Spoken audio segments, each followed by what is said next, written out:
حضرت عمر فاروق رضی اللہ تعالیٰ عنہ کے زمانے میں ایک سرنگی بجانے والا بڑا ہی باکمال گزرا ہے۔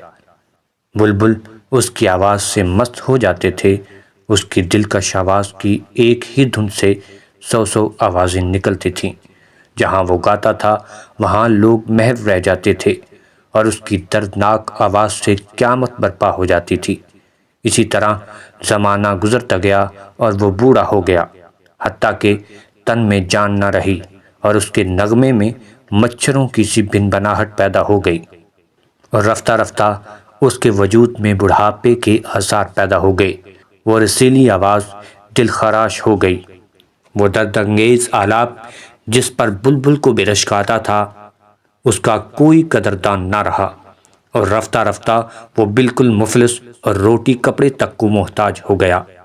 اسی پریشانی میں اس نے ایک روز دربار الہی میں مناجات کی کہ اے باری تعالیٰ، تو نے اپنے ذلیل بندے پر بڑے کرم کیے، عمر دراز بھی عطا کی اور اپنے عادات و اطوار درست کرنے کی مہلت بھی دی۔ میں نے 70 سال تک گناہ کیا، پھر بھی تو نے کسی دن مجھ سے اپنی بخشش واپس نہ لی، لیکن آج میرے پاس کمائی میں سے کچھ بھی نہیں ہے۔ آج میں تیرا مہمان ہوں، چونکہ میں تیرا ہوں اس لیے سرنگی بھی اب تیرے ہی حضور بجاؤں گا۔ سرنگی لیے خدا کی تلاش میں روتا ہوا مدینے کے قبرستان میں پہنچا اور کہا، آج میں صلے کا طالب صرف خدا سے ہوں، جو اپنے احسان و اکرام سے کھوٹے سکے بھی قبول کر لیتا ہے۔ سرنگی کھول کر بجائی اور روتے روتے سر جھکا کر ایک قبر پر گر گیا۔ اسی حالت میں آنکھ لگ گئی۔ دنیا کے رنج اور بدن کی آفتوں سے آزاد ایک نامحدود جہان اور صحرائے جان میں پھرنے لگا۔ اسی وقت خداوند تعالیٰ نے حضرت عمر فاروق رضی اللہ تعالیٰ عنہ پر یکایک ایک ایسی نیند غالب کی کہ وہ بھی حیرت میں ہو گئے کہ میرا معمول تو ایسا نہیں ہے، یہ غیبی واقعہ ہے اور ضرور اس میں کوئی بھید ہے۔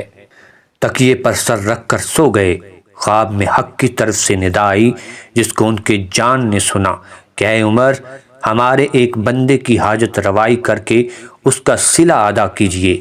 ہمارا ایک خاص اور معزز بندہ ہے، ذرا قبرستان تک تکلیف کیجیے اور بیت المال سے پورے 700 دینار لے کر اس کے پاس جائیے اور اس سے فرما دیجیے، اے ہمارے دست گرفتہ، اس وقت تو یہ لے لے اور اس کو خرچ کر، جب یہ ختم ہو جائے تو پھر یہیں آ جانا۔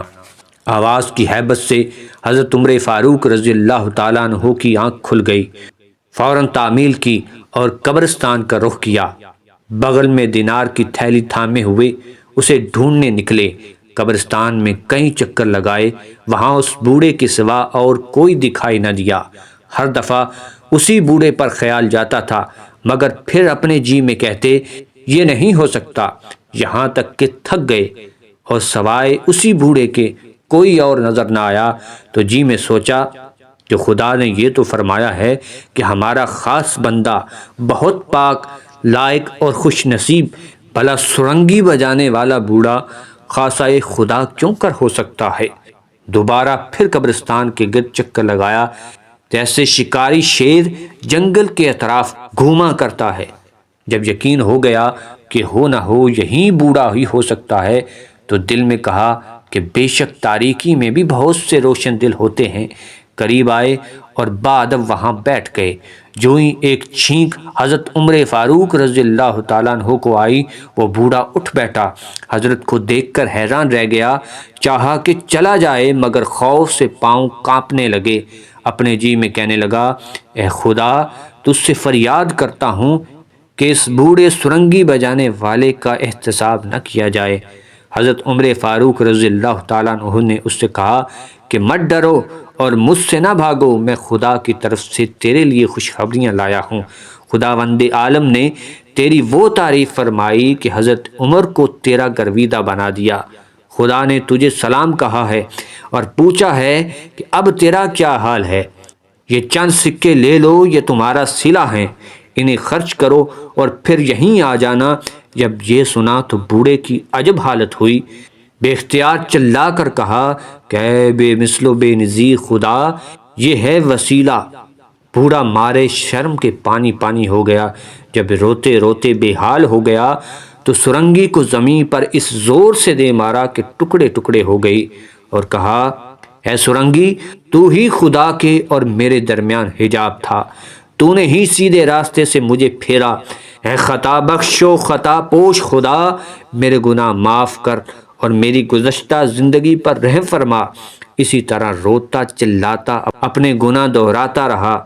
یہ حال دیکھ کر حضرت عمر فاروق رضی اللہ تعالیٰ عنہ نے فرمایا کہ تیری مدہوشی بھی تیری ہوشیاری کی علامت ہے۔